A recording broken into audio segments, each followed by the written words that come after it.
അപ്പോൾ അതിനൊരു ഒരു പെർമനൻറ്റ് സൊല്യൂഷൻ വേണ്ടേ? എത്ര നാൾ ഇത് ചെയ്യാൻ പറ്റും? കാരണം ഈ ഗ്യാസിൻ്റെ പ്രശ്നങ്ങളും നെഞ്ചരിച്ചിലും പുളിച്ചുകെട്ടലും ശരീരത്തിന് ബുദ്ധിമുട്ടുകളൊന്നും ഇല്ലാതെ ജീവിക്കാൻ പറ്റും നമ്മളെ കൊണ്ട്. പക്ഷേ അതറിയത്തില്ല ഭൂരിഭാഗം ആൾക്കാർ ഇങ്ങനെയൊക്കെ ജീവിക്കാവോ എന്നത് ചോദിക്കാറുണ്ട്. കാരണം എന്തെങ്കിലും മരുന്നെടുത്തെങ്കിൽ മാത്രമേ ഒരു ആശ്വാസമുള്ളൂ.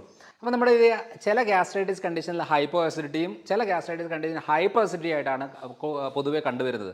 അതിനകത്ത് കൂടുതൽ ഹൈപ്പർ അസിഡിറ്റി ആണെങ്കിലും നമ്മളത് മനസ്സിലാക്കേണ്ട കാര്യം എന്താണെന്ന് വെച്ചാൽ ഈ പറയുന്ന ഏത് പ്രശ്നമാണ് ഈ ഗ്യാസ്ട്രൈറ്റിസ് ഉണ്ടാക്കുന്നത്.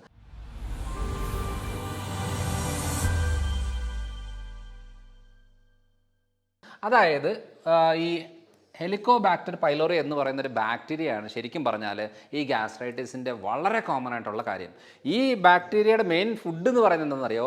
നമ്മുടെ സോൾട്ട്, ഉപ്പ്, അതേപോലെ തന്നെ നിക്കിൾ കൂടുതലുള്ള ഫുഡ് എന്ന് വെച്ചാൽ ഈ പയറ് പരിപ്പ് വർഗ്ഗങ്ങൾ, ധാന്യങ്ങൾ, ഇതൊക്കെയാണ് ഏറ്റവും കൂടുതൽ നിക്കിൾ അടങ്ങിയിട്ടുള്ള ഫുഡ്. ഈ രണ്ട് കാര്യങ്ങൾ ഇതിൻ്റെ മെയിൻ ഫുഡാണ്. അപ്പം ഞങ്ങളുടെ ജോൺ മരീൻസിൽ വരുമ്പോൾ പൊതുവേ നമ്മൾ കോമൺ ആയിട്ട് പറയുന്നൊരു കാര്യം എന്താണെന്ന് വെച്ചാൽ ആദ്യം നമ്മൾ ഈ ഗ്രെയിൻസും പൾസസും എല്ലാം അങ്ങ് കട്ട് ചെയ്യിപ്പിക്കും. അന്നെങ്കിൽ മാത്രമേ നമുക്ക് ആ റിസൾട്ട് കിട്ടുന്നുള്ളൂ. അപ്പോൾ അതിൻ്റെ മെയിൻ കാര്യം എന്ന് പറയുന്നത് ഇതാണ്. അപ്പോൾ എന്തൊക്കെ കാര്യമാണ് നമുക്കിത് ഹൈപ്പർ അസിഡിറ്റി തിയറിറ്റിക്കൽ എങ്ങനെ മനസ്സിലാകുന്നത്? ഇതൊരു ആൻട്രൽ ഏരിയ എന്ന് പറയും. ആൻട്രം ഏരിയയിൽ ഇൻഫ്ലമേഷൻ വന്നു കഴിഞ്ഞാൽ അത് ഹൈപ്പർ അസിഡിറ്റിയും, കോർപ്പസ് ഏരിയയിൽ ഇൻഫ്ലമേഷൻ വന്നു കഴിഞ്ഞാൽ അത് ഹൈപ്പോ അസിഡിറ്റി എന്നുള്ളതാണ് തിയറിറ്റിക്കലി വരുന്നത്. പക്ഷേ ഇപ്പോൾ നമ്മൾ ഈ ലക്ഷക്കണക്കിന് ആൾക്കാർ വന്ന് മനസ്സിലാക്കി അവരുടെ ഒരു പ്രാക്ടിക്കലി അവരുടെ സിംറ്റമും ചോദിച്ച് നോക്കിയിട്ട് ചില കണ്ടീഷനിൽ നമ്മൾ ആപ്പിൾ സിഡർ ഇടേണ്ടി വരും. കാരണം നമ്മൾ ഹൈപ്പറാന്ന് പറഞ്ഞ് ട്രീറ്റ് ചെയ്തുകൊണ്ടിരുന്നിട്ട് കാര്യം വരത്തില്ല. അത് ഹൈപ്പോയിൽ ട്രീറ്റ് ചെയ്യുമ്പോഴായിരിക്കും ഈ പുളിച്ചേടലും നെഞ്ചരിച്ചിലൊക്കെ കുറഞ്ഞ് വരുന്നത്. അപ്പോൾ അതിനെ വിദഗ്ധരായ ആൾക്കാരുടെ അടുത്ത് വന്ന് അതിൻ്റെ ഒരു ക്ലാരിറ്റി വരുത്തിയിട്ട് ട്രീറ്റ് ചെയ്യുകയാണെന്നുണ്ടെങ്കിൽ നമുക്കതൊരു ലോങ് ലാസ്റ്റിംഗ് റിസൾട്ട് കിട്ടും. അപ്പോൾ എന്തൊക്കെ കാര്യങ്ങളാണ് നമ്മുടെ ഇവിടെ സംഭവിക്കുന്നത്? ഇപ്പം കോമൺ ആയിട്ട് ഇത് വരുന്നത് ഞാൻ ഓൾറെഡി പറഞ്ഞു, ഈ എച്ച് പൈലോറി ബാക്ടീരിയയാണ് ഇൻഫെക്ഷൻ ഉണ്ടാക്കുന്നത്.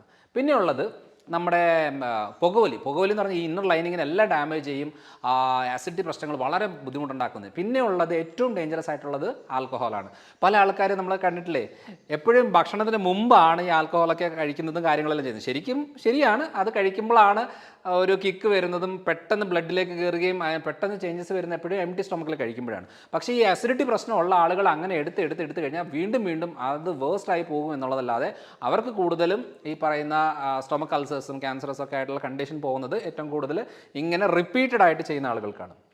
പിന്നെയുള്ളത് പ്രൊലോങ്ഡ് NSAIDs എന്ന് വെച്ചാൽ പെയിൻ കില്ലേഴ്സ്. അതായത് വേദനയാണെന്ന് പറഞ്ഞേച്ച് ആശുപത്രി പോലും പോകത്തില്ല, നേരെ പോയി മെഡിക്കൽ ഷോപ്പിൽ നിന്ന് ഗുളിക വാങ്ങിക്കുന്നു, ഒരു 2-3 സ്ട്രിപ്പൊക്കെ വാങ്ങിക്കുന്നു. ആവശ്യമുള്ള സമയത്തെല്ലാം ഇത് കഴിച്ചുകൊണ്ടിരിക്കുകയാണ്. മുട്ടുവേദന എന്ന് പറഞ്ഞിട്ട് വെയിറ്റ് കുറയ്ക്കാതെ, വിറ്റമിൻ ഡി എടുക്കാതെ, അതിന് വേണ്ടുന്ന കാര്യങ്ങളൊന്നും ചെയ്യാതെ ഈ പെയിൻ കില്ലർ വാരി തിന്നുകൊണ്ടിരുന്നു കഴിഞ്ഞാൽ എത്രയും പെട്ടെന്ന് ഇൻറ്റർണൽ ആയിട്ടുള്ള വയറിൻ്റെ ഡാമേജ് ഉണ്ടാകും. അതാണ് അതിൻ്റെ കാര്യം. ഇതൊരു സ്റ്റഡിയിൽ പറഞ്ഞേക്കുന്നത് ദ വേൾഡ് ജേർണൽ ഓഫ് ഗ്യാസ്ട്രോഎൻട്രോളജിയിലാണ് പറഞ്ഞേക്കുന്നത് 2014. ഹെലിക്കോബാക്ടർ പൈലോറി അസോസിയേറ്റഡ് ക്രോണിക്, ഇത് ഏത് ബാക്ടീരിയയാണ് ഈ പ്രശ്നങ്ങളൊക്കെ ഉണ്ടാക്കുന്നത് എന്നുള്ളതാണ്. ഈ ക്രോണിക് ഗ്യാസ്ട്രൈറ്റിസ് ഉണ്ടാക്കുന്നതും ഹെലിക്കോബാക്ടർ പൈലോറിയാണ്.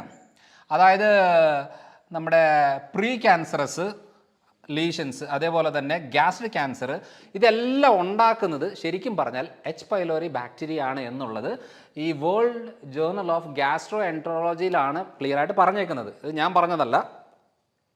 അപ്പോൾ അടുത്തൊരു കാര്യം നോക്കിയേ, എത്ര പേർക്കാണ് ഈ മൈഗ്രെയിൻ പ്രശ്നമുള്ളത്? മൈഗ്രെയിന് പല റീസൺസ് ഉണ്ട്, ഹോർമോണൽ, ന്യൂറോളജിക്കൽ, അങ്ങനെ പല ടൈപ്പ് ഉണ്ട്.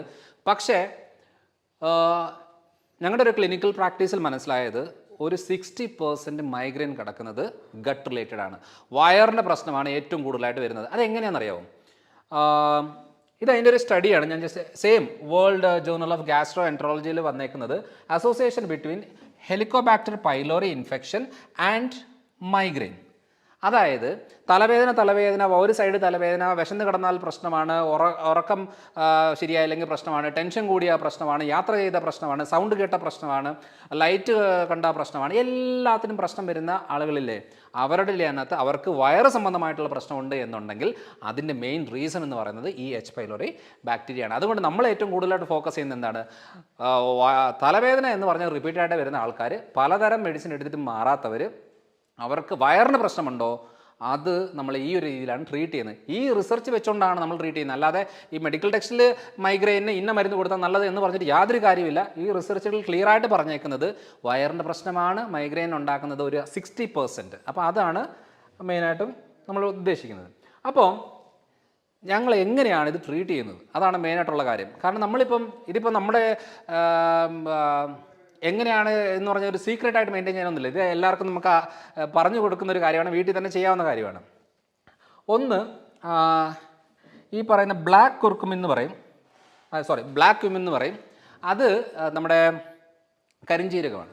അപ്പോൾ കരിഞ്ജീരകം എന്ന് പറയുന്നത് ഏറ്റവും നല്ലതാണ് ഈ പറയുന്ന എച്ച് പൈലോറി കണ്ടീഷൻ, അത് ഗ്യാസ്ട്രൈറ്റിസ് റിലേറ്റഡ് പ്രശ്നങ്ങൾ, നെഞ്ചരിച്ചിൽ, പുളിച്ചകട്ടൽ, അങ്ങനത്തെ പ്രശ്നങ്ങളെ ക്ലിയർ ആക്കാനായിട്ട് ഏറ്റവും നല്ലതാണ്.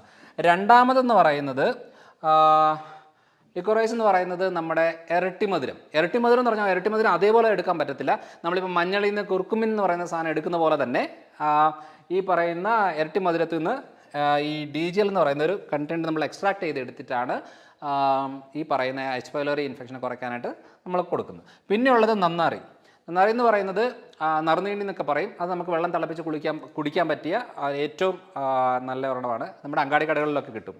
പിന്നുള്ളത് ഗുഡിച്ചി എന്ന് പറയുന്നത് നമ്മുടെ അമൃതവള്ളി എന്ന് പറയും. ഈ മെയിൻ കോമ്പിനേഷനാണ് സത്യം പറയും. ഇതിൻ്റെ എക്സ്ട്രാക്റ്റുകൾ എടുത്തിട്ടാണ് നമ്മളതിൻ്റെ ഒരു ഹെലാസിഡ് എന്നാണ് അതിൻ്റെ പേര്. അപ്പോൾ ഈ കോമ്പിനേഷനാണ് ഏറ്റവും കൂടുതൽ ഈ എച്ച് പൈലോറി റിലേറ്റഡ് പ്രശ്നങ്ങളെ ക്ലിയർ ആക്കാനായിട്ട് ഏറ്റവും കൂടുതലായിട്ട് ഹെൽപ്പ് ചെയ്യുന്നത്. അപ്പോൾ ഇങ്ങനെ ഒരു കോമ്പിനേഷനാണ് നമ്മൾ മെയിനായിട്ട് ഇതിനകത്ത് ഫോക്കസ് ചെയ്യേണ്ടത്. ഇങ്ങനെ ചെയ്യുമ്പോഴത്തേനും ഈ പറഞ്ഞ കുറച്ച് ഹെർബ്സാണ് നമ്മുടെ ഈ പറയുന്ന കാര്യങ്ങളെ H pylori infection, gastritis related പ്രശ്നങ്ങളെയൊക്കെ കൺട്രോളിൽ നിർത്താനായിട്ട് ഏറ്റവും കൂടുതൽ ഹെൽപ്പ് ചെയ്യുന്നത്. ഇതിപ്പോൾ നമ്മളൊരു സൊല്യൂഷൻ പറഞ്ഞു ശരിയാണ്, പക്ഷേ നമ്മളത് ഏറ്റവും കൂടുതൽ ശ്രദ്ധിക്കേണ്ട കാര്യം എന്ന് പറഞ്ഞാൽ ഡയറ്റ് തന്നെയാണ്. ഞാൻ നേരത്തെ സൂചിപ്പിച്ചു, ഈ നിക്കൽ ഫ്രീ ഡയറ്റ് എന്ന് പറയുന്നത് ഈ എച്ച് പൈലോറി ബാക്ടീരിയയുടെ മെയിൻ ഫുഡ് എന്ന് പറയുന്നത് സോൾട്ടും നിക്കലുമാണ്. അപ്പോൾ ഈ നിക്കലിൻ്റെ പ്രത്യേകത എന്ന് പറഞ്ഞാൽ ഞാൻ ഓൾറെഡി പറഞ്ഞു, ഈ പയറ് പരിപ്പ് വർഗ്ഗങ്ങളിലും ധാന്യങ്ങൾ, അരി ഗോതമ്പ് സാധനങ്ങളിലും ഒക്കെയാണ് ഏറ്റവും കൂടുതൽ ഉള്ളത്. അപ്പോൾ ഇത് കട്ട് ചെയ്തിട്ട് വേണം ഈ ട്രീറ്റ്മെൻറ്റ് ചെയ്യുന്നതുകൊണ്ട് എന്തെങ്കിലും കാര്യമുള്ളൂ. അല്ലെങ്കിൽ ഒന്ന് ആലോചിച്ച് നോക്കി, ഈ നോർമൽ ഡയറ്റ് എടുത്തുകൊണ്ട് ഒരിക്കലും ഈ വയറിൻ്റെ പ്രശ്നം മാറാനേ പോകുന്നില്ല. അതിൻ്റെതായ രീതിയിൽ ട്രീറ്റ് ചെയ്തിട്ടേ കാര്യമുള്ളൂ. രണ്ടാമത്തത് ഈ ഫ്രൂട്ട്സും വെജിറ്റബിൾസും. വെജിറ്റബിൾസിൽ ശരിക്കും പറഞ്ഞാൽ പുളിയുള്ള അതൊക്കെ സിട്രസ് ഫ്രൂട്ട്സുകൾ അത്ര നല്ലതല്ലെന്നേ ഉള്ളൂ. എന്നാലും നമുക്ക് വാട്ടർമെലൺ നല്ലതാണ്, മസ്ക് മെലൺ നല്ലതാണ്, അതേപോലെ തന്നെ പപ്പായ നല്ലതാണ്, പേരയ്ക്ക നല്ലതാണ്, ആപ്പിളിൻ്റെ പുള്ളിയാണ് ഒരു മാക്സിമം പുള്ളിയായിട്ട് പറയുന്നത്. പിന്നെ ചെറുപഴങ്ങൾ നല്ലതാണ്. ഇങ്ങനത്തെ കാര്യങ്ങളെല്ലാം, പിന്നെ വെജിറ്റബിൾസ് എല്ലാം നമുക്ക് വയറിൻ്റെ പ്രശ്നത്തിന് ഏറ്റവും നല്ലൊരു കാര്യമാണ്. പിന്നെയുള്ള കാര്യം എന്ന് പറയുന്നത് പ്രോബയോട്ടിക്കായിട്ട് തൈരും മോരും ഒക്കെ. പക്ഷേ തൈര് എന്ന് പറയുന്നത് പുളിയുള്ള തൈരുകൾ അത്രയും എടുക്കുന്നത് നല്ലതല്ല. പുളിയില്ലാത്ത തൈര് എങ്ങനെ ഉണ്ടാക്കുന്നത്? നമ്മൾ രാത്രിയിൽ പാലിനകത്ത് കുറച്ച് ഒഴിച്ച് വെച്ച് കഴിഞ്ഞാൽ പിറ്റേ ദിവസം രാവിലെ ഒരു 6 മണിയാകുമ്പോഴത്തേനും എടുത്ത് ഫ്രിഡ്ജിൽ കയറ്റി വെക്കുകയാണെങ്കിൽ അത് പുളിയില്ലാതെ ഇരിക്കും.